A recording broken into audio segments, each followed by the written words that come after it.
অথচ দুই ছেলের বাপ। এই যে পরকীয়া প্রেম, হাজার হাজার সংসার ধ্বংস হচ্ছে। আপনারা কি বলছেন বলেন? বাড়িতে মেয়েরা স্বামী রেখে, দুটো বাচ্চা রেখে চলে যাচ্ছে পালিয়ে। আগে ছোটবেলায় দেখতাম ইয়ং মেয়েরা পালিয়ে চলে যায়, আর এখন এই ফোনের মাধ্যমে প্রেম হয়ে দুই ছেলে তিন ছেলের মা পালিয়ে যাচ্ছে। এটা আপনারা শুনিয়েছেন না বানিয়ে বলছি? কোথায় আল্লাহর ভয়? কোথায় মনের মধ্যে খৌফই লাগি?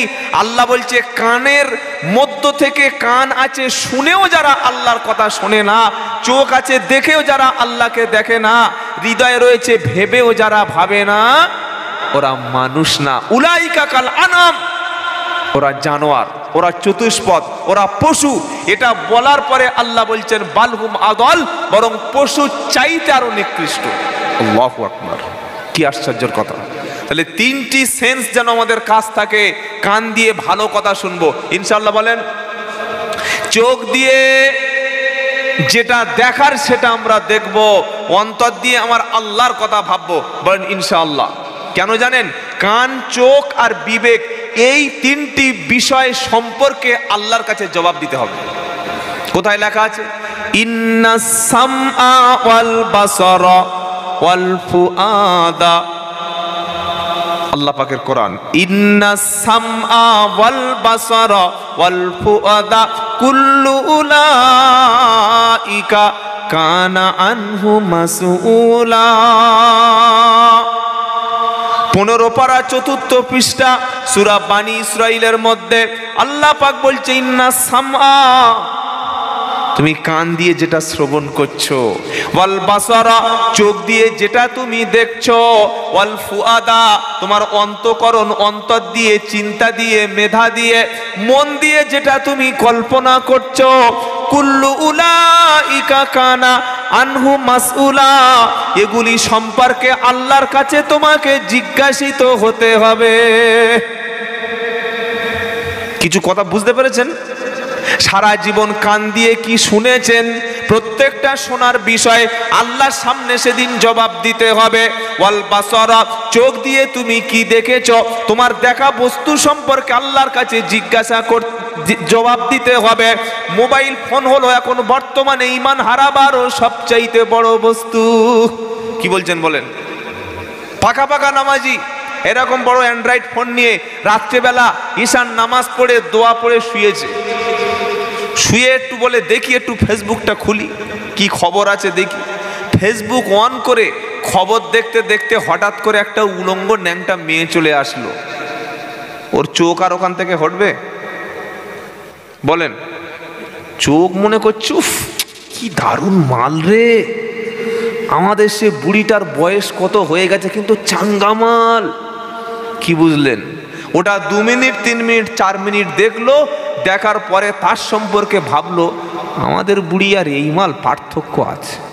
বয়স্ক লোক কিন্তু।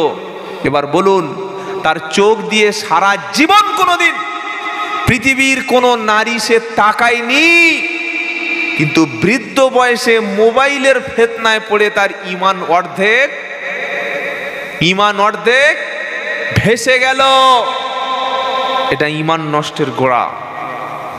মসজিদে ইমাম সাহেব পর্যন্ত আজকের ভালো নেই। কি বলছেন? অনেক ইমাম সাহেব দেখছি রমজান মাস আইপিএল খেলা শুরু হয়ে গেলে তারাবির নামাজ পড়ে মসজিদের ছাদে গিয়ে দেখি আইপিএল দেখছে। আর কদিন পরে রমজান শুরু হবে, তো তারাবির নামাজ আপনারা পড়েন তো নাকি? আর এখনকার যা তারাবি পড়া হচ্ছে সুবহানাল্লাহ, আল্লাহ এই সমস্ত তারাবি মুখে ছুঁড়ে মারবে। 20 রাকাত তারাবি 20 মিনিট শেষ। আল্লাহু আকবার, ইন্না লিল্লাহি ওয়া ইন্না ইলাইহি রাজিউন। আল্লাহু আকবার। ইমাম সাহেবের চিন্তা যে 2 মিনিটে যেন 2 রাকাত কমপ্লিট করতে পারি, তাহলে 20 মিনিটে 20 রাকাত। এটা নামাজ না, এই নামাজ মুনাফিকদের নামাজ। মোমেনের নামাজ আলাদা, মুনাফিকদের নামাজ আলাদা। মুমিন যখন নামাজে যায় খুশু খুজুর সঙ্গে নামাজ পড়ে, বলুন সুবহানাল্লাহ। قد أفلح المؤمنون الذين هم في صلاتهم কি বলো? যে তুমি বলো। আল্লাযিনা হুম ফি সলাতিহিম খাশিউন। সূরা মুমিনুনের প্রথম পৃষ্ঠায় প্রথম লাইনে 18 নম্বর পারায় আল্লাহ পাক বলছে, খাঁটি মুমিন সত্যিকারের সফল মুমিন হলো তারা নামাজে যখন দাঁড়ায় খুশু খুজুর সঙ্গে নামাজ পড়ে যারা। বিনয় বিনম্রতা, আল্লাহর সামনে দাঁড়িয়ে গেছে, কে ডাকছে সেদিকে খেয়াল করে না। আল্লাহর সামনে দাঁড়িয়ে গেছে, ঘড়ি দেখার সময় থাকে না। আল্লাহু আকবার বলে দাঁড়িয়ে গেছে, বিবি কি করছে সে চিন্তা থাকে না। আল্লাহু আকবার বলে দাঁড়িয়ে গেছে, বাচ্চার চিন্তা তার মনে থাকে না। আল্লাহু আকবার বলে দাঁড়িয়ে গেছে, দোকানের চিন্তা তার মনে থাকে না, ব্যবসা বাণিজ্যের চিন্তা থাকে না। সে মনে মনে ভাববে, রব্বানা এই নামাজের দ্বারাই আমি আপনাকে রাজি করব, কারণ নামাজের মাধ্যমে আল্লাহর পক্ষ থেকে সাহায্য নেমে আসে। মুমিন ব্যক্তি নামাজে দাঁড়িয়ে সময়ের দিকে তাকায় না, বরং মনে ভাবে, রব্বানা এই নামাজটা আপনার দরবারে কবুল হলো কিনা, কারণ নামাজের মাধ্যমে আল্লাহর সাহায্যটা জমিনে নেমে আসে। বললে এটা আপনি কোত্থেকে পেলেন? কোরআন শোনাচ্ছে, ওয়াস্তাইনু বিসসাবরি ওয়াসসালাহ ওয়া ইন্নাহা লাকাবীরাতুন ইল্লা আলাল খাশিঈন। প্রথম পারা সূরা বাকারার 45 নম্বর আয়াতে আর আল্লাহ পাক শোনাচ্ছে মুমিন ব্যক্তির বৈশিষ্ট্য। বিপদ মুসিবতে যখন পড়বে, সম্পদ হাতে থাকবে না, বাচ্চা যখন মারা যাবে, জমি জায়গার যখন ফসল ভালো হবে না, রোগ ব্যাধি মুসিবত ফিতনা ফাসাদ যখন নেমে আসবে, মুমিন ব্যক্তি সবর করবে, অধৈর্য হবে না। আর নামাজের মাধ্যমে আমি আল্লাহ আমার কাছে সহযোগিতা চাইবে, নামাজের মাধ্যমে যে সাহায্যটা চাইবে ওর সাহায্য পেয়ে যাবে, আমি আল্লাহ কখনো ফিরাবো না। সাহায্য চাইতে হয় কিসের মাধ্যমে? নামাজের মাধ্যমে। এখনো অনেক হতভাগা মুসলমান আছে, মুরগি নিয়ে ছাগল নিয়ে বাবার কাছে দিয়ে আসে। বাবা বোঝেন, পীর বাবা। নিজের বাবাকে কখনো ছাগল খাইয়েছো ভাই? বললে না। নিজের বাপকে কখনো মুরগি জবাই করে খাইয়েছো? বলল না। নিজের বাপকে কখনো ভালো হাদিয়া দিয়েছো? বলল না। কিন্তু সেই কোথায় একটা বটতলায় দাতা বাবা শুয়ে আছে, দুটো চাদর নিয়ে, ফুল নিয়ে, মিষ্টি নিয়ে দিয়েছে, বলছে, বাবা বাবা বিবির পেটে বাচ্চা, বাচ্চাটা যেন বেটা ছেলে হয়, মেয়ে ছেলে যেন না হয়। তার মানে মেয়ে ছেলে হলে উনি রাজি না। ভাই বলুন, যারা বলছে মেয়ে ছেলে দরকার নাই, আমাদের কন্যা সন্তান দরকার নাই, শুধু বেটা ছেলে দরকার, শুধু পুরুষ দরকার, তাহলে বলুন তো, প্রত্যেকটা বাড়িতে যদি আল্লাহ শুধু পুরুষ দেয়, বেটা ছেলে দেয়, কারোর কোনো নারীর গর্ভে যদি মেয়ে ছেলে না হয়, 100 বছরে এই আপনাদের ঝাড়গ্রাম জেলায় বিনপুরে যতগুলো ব্যক্তি আছে, প্রত্যেকের বিবির যদি 5টা বা 6টা করে বেটা ছেলে হয়, 100 বছর পরে বিয়ে করার মেয়ে খুঁজে পাবেন। তখন কি বিয়ে করবেন? ছাগল না গরু না কুকুর? অবস্থা দেখো। মুসলমান বলছে মেয়ে হলে রাজি না, অথচ কন্যা সন্তান যার বাড়িতে হয়, আল্লাহর রহমতটা তার বাড়িতে বেশি থাকে। সুবহানাল্লাহ এখন বলার দরকার নাই, কালকে বিকাল 3টের দিকে একবার বলবেন। কি বুঝতে পারলেন? ধন্য হলো সে কন্যা সন্তানের পিতা হয়েছে। যে নবী বললে, কন্যা সন্তানের পিতাকে তোমরা গালাগালি করো না, খারাপ কথা বলো না, কারণ আমি মুহাম্মদ সাল্লাল্লাহু আলাইহি সাল্লাম, আমি নবী নিজে কন্যা সন্তানের পিতা। সুবহানাল্লাহ। আর এখন মেয়ে বাপ হলে চিন্তা করছে, আল্লাহ রূপশ্রী আর কন্যাশ্রী মিলিয়ে 52,000 টাকা পাবো, কিন্তু ছেলের বাপ এত বড় কুমির, এত বড় হাওর, এত বড় জানোয়ার, ও তো 3 লাখ টাকা ছাড়া আমার মেয়েকে বিয়ে করবে না। কি করবো আল্লাহ, কোথায় যাব? এরা কারা ভাই? যারা বলছে যে আমার ছেলেকে বিয়ে দেওয়ার সময় 3 লাখ 4 লাখ টাকা, বুলেট বাইক, ক্যাশ টাকা, সোনার অলংকার ছাড়া মেয়ে ছেলেকে বিয়ে দেব না, এরকম লোক আপনাদের আছে এলাকায়?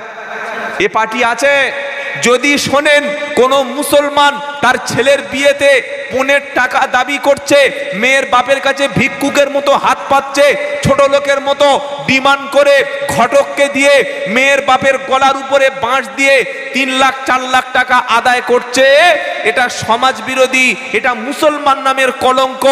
এই ব্যক্তির থেকে দূরে থাকবেন, সালাম দেবেন না, দাওয়াত খাবেন না, মারা গেলে একদম অন্য একটা সাইটে কবর দেবেন যেখানে কোনো মুসলমানের কবর না হয়। কেন বলুন তো? এই লোকটা ইসলাম বিরোধী, এই লোকটা নারী নির্যাতনকারী। ইসলামের মতো এত উদার, এত নারীর স্বাধীনতা আর পৃথিবীতে কেউ দিতে পারবে না। সেই যুগে তো আমার নবীকে আল্লাহ পাঠিয়েছিলেন, যে যুগে কন্যা সন্তান হলে বাপ তার কন্যাকে গলা ধরে মাটির মধ্যে বালিতে পুঁতে দিত। আল্লাহু আকবার। ইসলাম আসলেন, এসে কি বললেন? আচ্ছা, এখানে এত কথা বলছে, এই ভয়ঙ্কর ছেলেগুলো কোথাকার ছেলে? এই বিষাক্ত মালগুলো চা খাচ্ছে, দেখো। আহা, এখনকার ছেলে তো 5G যুগের মাল। কি যুগের মাল বলুন? 5G। আগে বাচ্চা ঘুম থেকে উঠে মা দুধ খাবো বলতেন না, দুধ খাবো। আর এখনকার বাচ্চা ঘুম থেকে উঠে মোবাইল, ফোন, মোবাইল। কারণ ওর মা তো পেটে করে নিয়েই মোবাইল হাতে করে নিয়ে জন্ম হচ্ছে। এদিকে কি বুঝলেন? হাতে মোবাইল, ওদিকে পেটে সিজারিং চলছে। দেখেন নাই হসপিটালে? পেটে বাচ্চা এসছে, বাবা কোরআন শরীফ পড়। পেটে বাচ্চা এসছে, তাহাজ্জুদের নামাজ পড়ো। পেটে বাচ্চা এসছে, রোজা রাখো। পেটে বাচ্চা এসছে, আল্লাহর কাছে কাঁদো যে আল্লাহ আমার সন্তানটাকে আলেম বানাও, দিনদার বানাও, পরেজগার বানাও, নামাজি মুসাল্লি বানাও। পেটে বাচ্চা নিয়ে শুয়ে শুয়ে প্রত্যেকদিন সিরিয়াল দেখছে। আল্লাহু আকবার। তো তার পেটে কি মাল তৈরি হবে বসে বসে ভাবুন একবার। আল্লাহ আমাদের প্রত্যেকটা মায়ের পেটে যেন হাক্কানি নেক বান্দা, নেককার আল্লাহওয়ালা দান করেন। সকলে বলুন আমিন। যেটা শোনাচ্ছিলাম ভাই, এই যে নারী পৃথিবীতে বাচ্চা এসেছে, বাপ গলা টিপে হত্যা করে দিচ্ছে। ইসলাম কি বলল? কোরআন এসে প্রথমে রুখে দিল, বিআইয়ি দাম্বিন কুতিলাত, কোন অপরাধে তোমরা কন্যা সন্তানকে হত্যা করছো? কিয়ামতের দিন আমার আল্লাহ তাআলা জিজ্ঞাসা করবে। আহা, খবরদার, কন্যা সন্তান হয়েছে মন খারাপ করো না। কেউ যদি 3টি কন্যা সন্তানের পিতা হয়, 3টি কন্যা সন্তানকে দিন শিক্ষা দেবে, ইসলাম শিক্ষা দেবে, পর্দার সঙ্গে রাখবে, আর নেককার পরেজগার পাত্র দেখে পাত্রস্থ করবে, জামাই বানাবে। সেই ব্যক্তি আর নবী মুহাম্মদ সাল্লাল্লাহু আলাইহি সাল্লাম দুজনে পাশাপাশি একই জান্নাতে একই ঘরে অবস্থান করবে। কটা মেয়ের বাপ? 3টা মেয়ের বাপ। আচ্ছা, 3টে মেয়ের বাপ কে কে আছেন? দয়া করে হাতটা একটু আকাশের দিকে তুলবেন যে আমার 3টে মেয়ে আছে। কার? আপনার? এই একদম আপনার দুজন, আর কারো নাই? আগেকার লোকের আছে, এখন বললে এখনকার ছেলেরা হাত উঠবে না। এখনকার ছেলের বললে ঠ্যাং উঠে যাবে। কারণ এখন একটা করে হয়, একটা ছেলে আর নয় একটা মেয়ে। একটা ছেলে একটা মেয়ে, এরপরে কি? কথা বোঝে না। এরপরে কি? লক করে দাও, ব্লক করে দাও, বাচ্চার লাইনটা কেটে দাও। কেন? বলছি এবার বাচ্চা হলে খাওয়াবো কি? তুই খাওয়াস? রাজ্জাক তুমি কি খাবে বাবা, সে চিন্তা আমার আল্লাহ করছে। সুবহানাল্লাহ বলেন। পৃথিবীতে মানুষ বেশি না অন্য প্রাণী বেশি বলেন? কি মনে হচ্ছে? কথা বলে না? মনে হচ্ছে মানুষ বেশি। আল্লাহ বলছে জঙ্গলে দেখো কত হাতি আছে, বাঘ আছে, সিংহ আছে, আকাশে দেখো কতগুলো পাখি আছে। সুন্দরবন জঙ্গলে যাও, গিয়ে দেখো কত হরিণ আছে, তাদেরকে আমি আল্লাহ খাওয়াই। বাঘ কিন্তু ঘাস খায় না, সিংহ কিন্তু সবজি খায় না। খায়? ওদের খাবার কি? ওদের খাবার হলো মাংস। তোমরা সুন্দরবন চিড়িয়াখানা, সুন্দরবন জঙ্গল থেকে বাঘ ধরে এনে চিড়িয়াখানার মধ্যে রাখলে 5 কেজি, 10 কেজি, 20 কেজির বেশি মাংস দিতে পারো না। কিন্তু 1 থেকে 200 বাঘ রয়েছে সুন্দরবন জঙ্গলে। কারো 25 কেজি, 30 কেজি, 40 কেজি, 45 কেজি মাংস লাগে। আমি আল্লাহ প্রত্যেক দিন হরিণকে, গরুকে, ছাগলকে, দুম্বা, ভেড়াকে ধরে ধরে তাদের সামনে খাবারের ব্যবস্থা করি। সুবহানাল্লাহ বলতে ইচ্ছা করলো না? তুমি একটা বাচ্চা হয়েছে, ডাক্তার বলছে ডাক্তার এটাই লাস্ট অ্যান্ড ফিনিশ, আজ যেন মাল না হয়। কেন ভাই, কি খাওয়াবো গরিব মানুষ? আরে ভাই তুমি খাওয়াবে নাকি? রাজ্জাক তো আল্লাহ। রাজ্জাককে মা মিন দাবাতিন ফিল আরদি ইল্লা আলাল্লাহি রিজকুহা। 12 পারা প্রথম পৃষ্ঠা 1 নম্বর লাইনে 6 নম্বর আয়াত, সূরার নাম হুদ। আমার আল্লাহ পাক শোনাচ্ছে, পৃথিবীতে এমন কোনো প্রাণী নাই যার রিস্কের ব্যবস্থা আমি আল্লাহ করি নাই। মানুষ কি খাবে, গরু কি খাবে, হাঁস কি খাবে, ছাগল কি খাবে, ফড়িং কি খাবে, সাপ কি খাবে, ব্যাঙ কি খাবে, পৃথিবীর জমিনে যত প্রাণী আছে প্রত্যেকের খাবার চিন্তা, তাদের ব্যবস্থা আমি আল্লাহ করে রাখি। এমনকি অনেক প্রাণী আছে যারা ভবিষ্যতে কোনো প্ল্যান নাই, ভবিষ্যতের খাবারটা নিজেরা অর্জন করতে পারে না। আমি আল্লাহ তাদের ভবিষ্যতের খাবারটাও মজুদ করে রেখে দেই। বললে এটা কোথায় লেখা আছে? তো ওয়াকা আইকিম মিন দাবাতিল লা তাহমিলু রিজকাহা আল্লাহু ইয়ারযুকুহা। 21 পারা 2 পৃষ্ঠা 8 নম্বর লাইনে 62 নম্বর আয়াত, সূরা আনকাবুত। আল্লাহ পাক শোনায় দিচ্ছে, বান্দা শুনিয়ে রাখো, পৃথিবীতে এমন প্রাণী আছে ভবিষ্যতে যাদের জন্য কোনো খাবারের মজুদ থাকে না, তারা নিজেরা খাবার অর্জন করতে পারে না। তুমি মানুষ, তোমার ব্যাংকে টাকা ফিক্সড করে রেখে দিয়েছো, তোমার জমিতে ফসল আছে, বাড়িতে চাল আছে, বাজারে সবজি আছে, বিভিন্ন রকম আলু আছে, পটল আছে, কিন্তু পৃথিবীতে এমন প্রাণী আছে যাদের ভবিষ্যতে কোনো খাবার মজুদ রাখে না। আমি আল্লাহ তাদের ভবিষ্যতের খাবার মজুদের ব্যবস্থা আমি আল্লাহ নিজে করি। এখনকার ইয়ং ছেলে খালি বলছে, হুজুর একবার বিয়েটা হোক। বিয়ে হয়ে গেল 5 বছর 6 বছর হচ্ছে, ছেলে হয় না। তারপরে একটা হয়েছে, ছেলের নাম রেখেছে কি জানেন? অচল। কি নাম? অচল। সাগর, সোহান, জিহান, জিশান, শিয়ান, এসব ছেলেদের নাম। আব্দুল্লাহ, উবাইদুল্লাহ, রহমতুল্লাহ, সিবগাতুল্লাহ, উবাইদুল্লাহ, কারামাতুল্লাহ, আবু বকর, উমার, উসমান, আলী, তালহা, জুবায়ের, আবু মুসা, আব্দুর রউফ, আব্দুল সাত্তার, আব্দুল গফফার, এসব নাম এখনকার ছেলেদের রাখে না। কেন এমন নাম রাখতে হবে? গন্ডগোল বেঁধে গেল যেন মালটা ধরতে না পারে কোন দলের। কি বুঝলেন? এমন নাম রাখবো। আর মেয়েদের নাম রিয়া, প্রিয়া, শিফালি, দীপালি, এগুলো মেয়েদের নাম। টুম্পা, চম্পা, মুসলমানের নাম খুঁজে পায় না। বিয়ে পড়াতে ডেকেছে, হুজুর চলুন আমার মেয়েটা বিয়ে হবে, একটু দোয়া করবেন। তো বিয়ে হয়ে গেল, ইজাব কবুলের সময় নামটা কি মেয়ের? কারি সাহেব ম্যাজিস্ট্রেট জিজ্ঞাসা করছে, কাজী মেয়ের নাম কি? বলছে শেফালি। শেফালি মুসলিম? বলে হ্যাঁ। তো শেফালি এ নাম কোথায় পেলে? বলে মেয়েরা খুব ইচ্ছা করে রেখেছে। এমন নাম রাখবেন নামের মধ্য থেকে যেন ইসলামের গন্ধ ফিরে আসে। মনে থাকবে ইনশাআল্লাহ। ইহুদি খ্রিস্টানদের গোলামি, কাফির মুশরিকদের গোলামি, তাদের ঐতিহ্য, তাদের পোশাক, তাদের বেশভূষা, তাদের খাদ্য, তাদের স্ট্যাটাস যখন তুমি গ্রহণ করবে, আল্লাহ এবং রসুলের আদর্শ যখন তুমি ছুঁড়ে ফেলে দেবে, তখন তোমাকে আল্লাহ তাআলা জিল্লাতির সঙ্গে পৃথিবীতে রাখবে। আজ আমাদের মুসলমানদের পোশাক কিরকম, চুল কাটার স্টাইলটা কিরকম, খাবার স্টাইল কিরকম, ঘুমানোর স্টাইলটা কিরকম, সব তো ইহুদি খ্রিস্টানদের ফলো করছি ভাই। বাপ তার মেয়েকে কিভাবে জিন্সের প্যান্ট কিনে দিতে পারে মুসলমানের বাচ্চা? বাপ তার মেয়েকে কিভাবে টাইট গেঞ্জি পরে বাজারে ছেড়ে দিতে পারে মুসলমানের বাচ্চা? লজ্জা শরম হায়া আজকের কোথায়? একটা জলসা এসছে, একটা মেয়ে পুরো মুখটা মেকআপ করে সাদা ধবধব করে নেয়, পাড়ার ছেলে যে দেখছে ঝরঝর করে মুখ থেকে লাল ঝরছে। উফ আল্লাহ, কি মাল পার হয়ে গেল! এটা মুসলমানের আদর্শ হতে পারে? আজকের আমাদের বাড়ির মধ্যে নামাজ আছে, কোরআন বেড়েছে, দাড়ি বেড়েছে, পাঞ্জাবি বেড়েছে, টুপি বেড়েছে, নারীদের পর্দা পুরো জর্দা হয়ে গেছে, পুরো শেষ। কি বলছেন আপনারা বলেন? বিয়ে করার পরে ছেলে তার বিবির ছবি দুজনে সেলফি তুলে ফেসবুকে স্ট্যাটাস দিচ্ছে, বলছে এটা আমার সুইট হার্ট। তো সুইট হার্ট তোর না গোটা এলাকার বিনপুরের লোকের, বউটা তোর, তো সোশ্যাল মিডিয়ায় দিচ্ছিস কেন ভাই? পাড়ার ছেলেরা বলছে উফ কি মাল। ও তখন মনে মনে করছে দারুণ মাল পেয়েছি একটা। এটা হচ্ছে দাইয়ুস।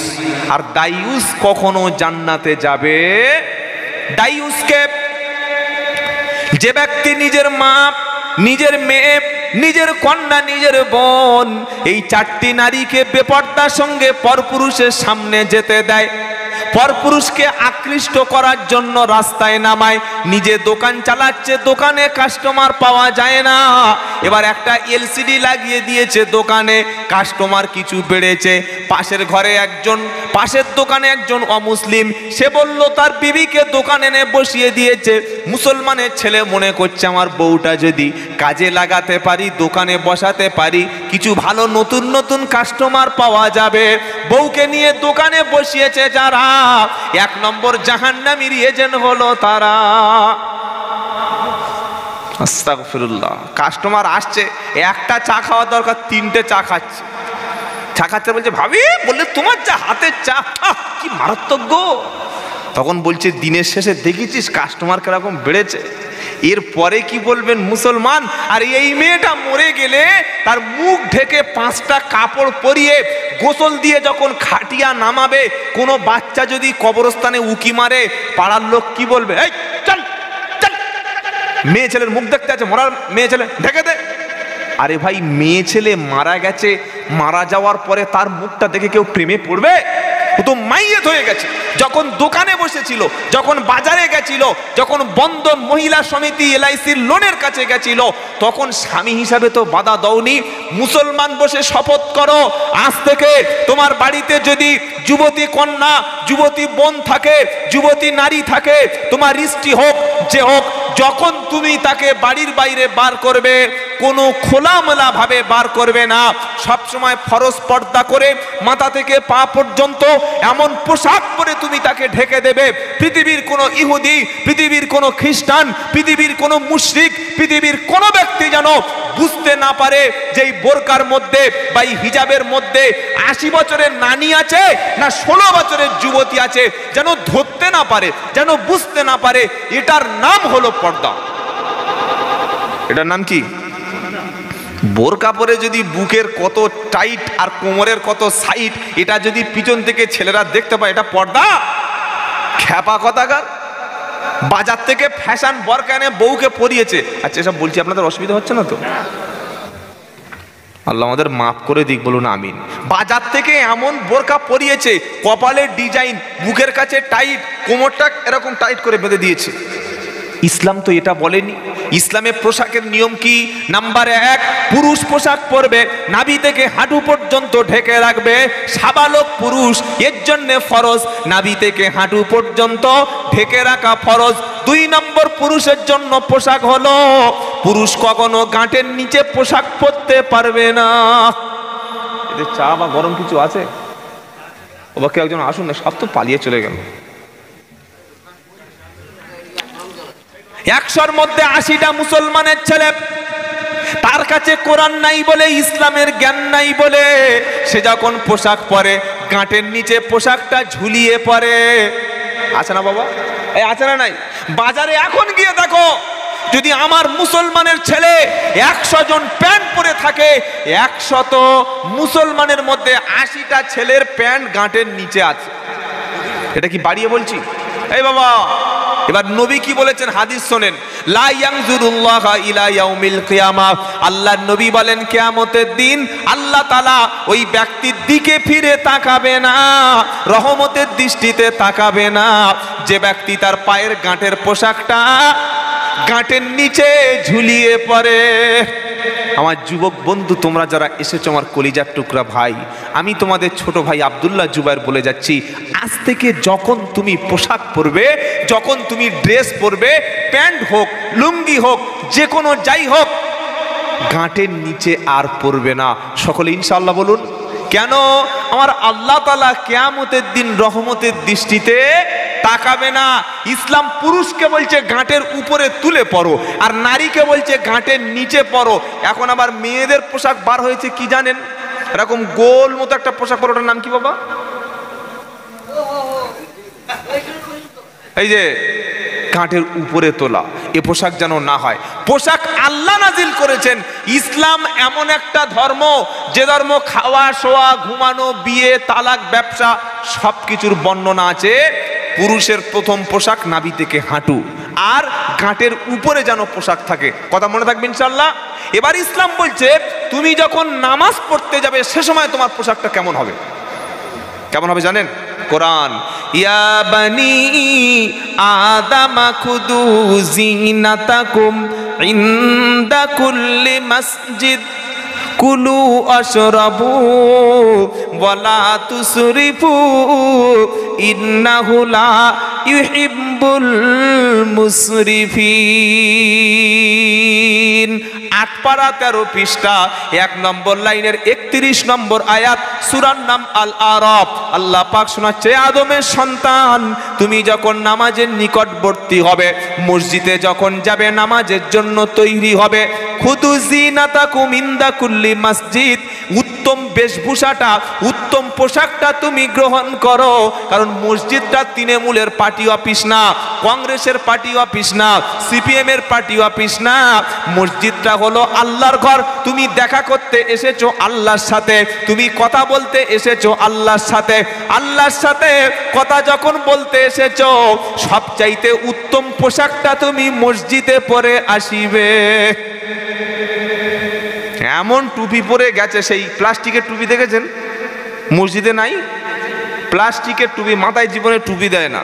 প্লাস্টিকের টুপি মসজিদে ছিল, ঝাড়া মেরে মাথায় দিয়েছে, যেই সেজদায় গেছে টুপি 6 ফুট গিয়ে ইমাম সাহেবের লুঙ্গির ভিতরে ঢুকে গেছে। কেন রে ভাই? এটা 5 টাকা 10 টাকা টুপি পকেটে রাখা যায় না? মুসলমান টুপি একটা মাথায় দেবেন, মরলে অন্তত কাপড়টা খুলে দেখবে না যে হিন্দু কি মুসলমান, দেখবে না যে খ্রিস্টানের বাচ্চা না ইহুদির বাচ্চা। এই টুপি মাথায় দিয়ে দাড়ি না থাক, মাথায় টুপি দিয়ে যদি রাস্তায় অ্যাক্সিডেন্ট বা দুর্ঘটনা হয়, অন্তত মুসলমান বলে মনে করে একটু কলেমাটা মরণের সঙ্গে পড়াবে। কি বলছেন আপনারা?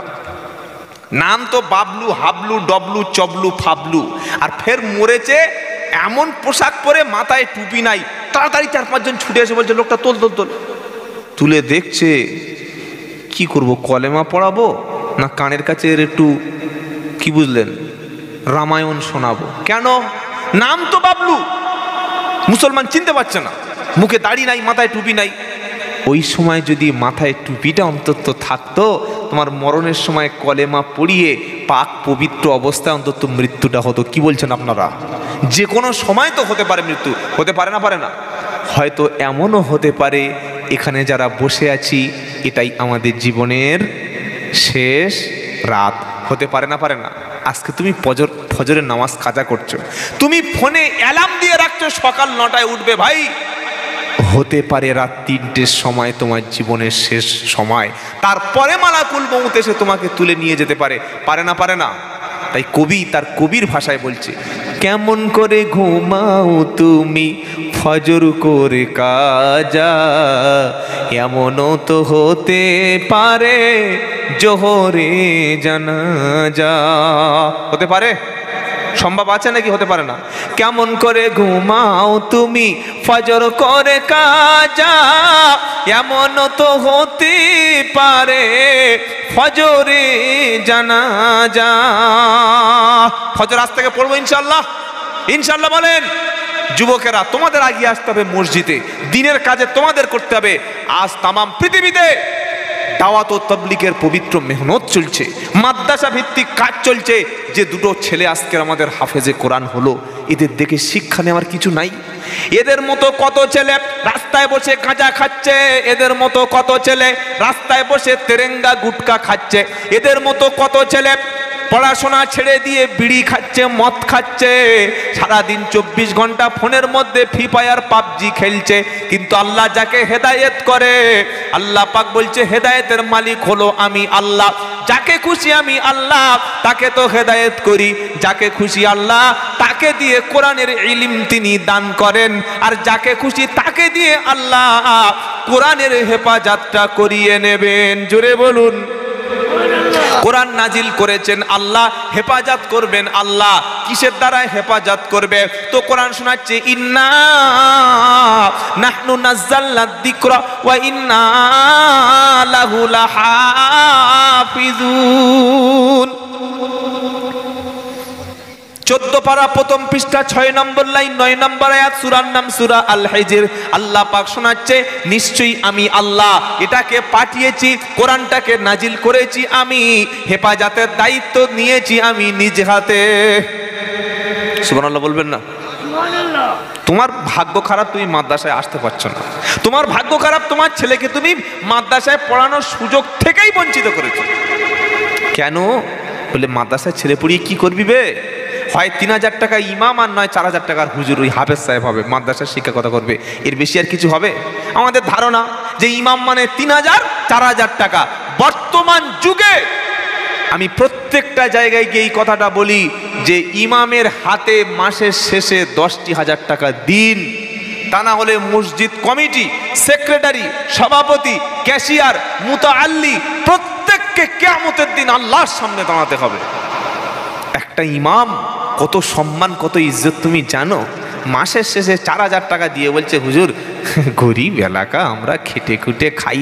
তো গরিব যদি এলাকা হলো ভাই, মসজিদটা 30 লক্ষ টাকা খরচ কেন করলে বলো?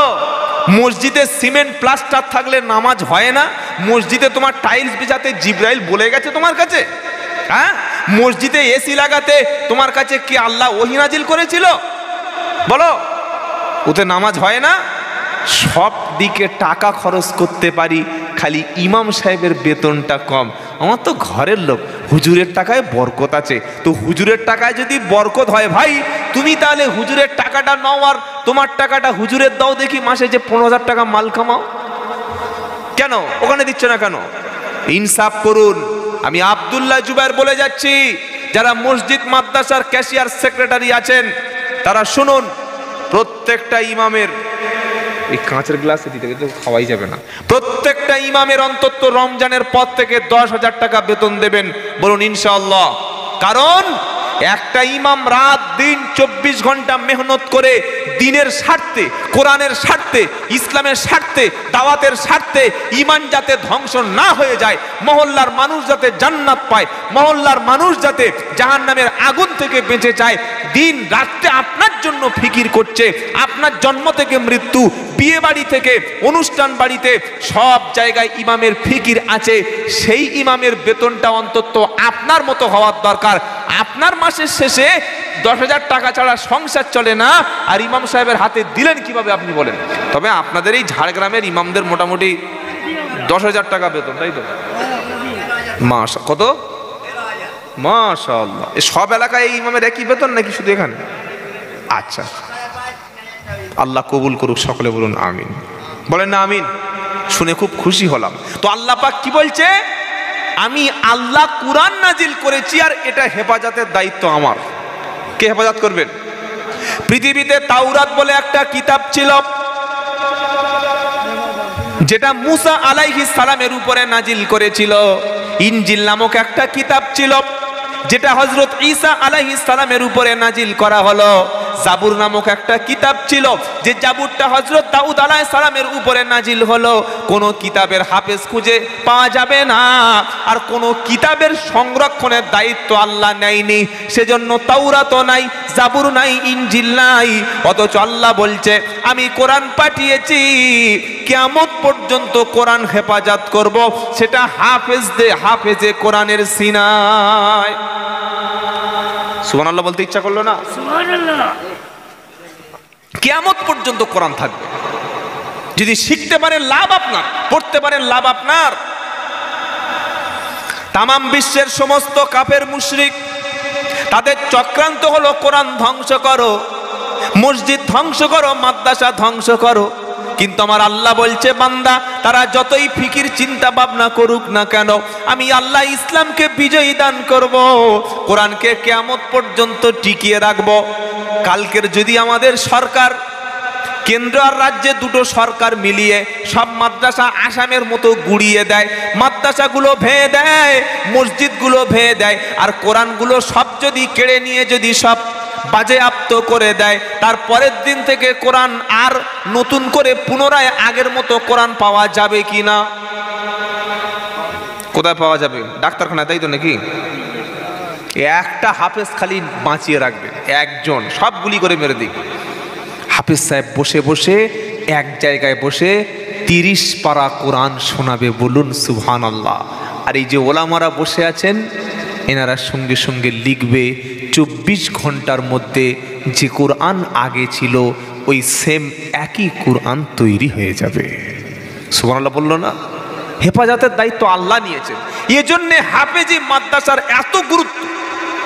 এবার কবির ভাষায় বলি, ওটা তো কোরআন বললাম, কবি কি বলছে?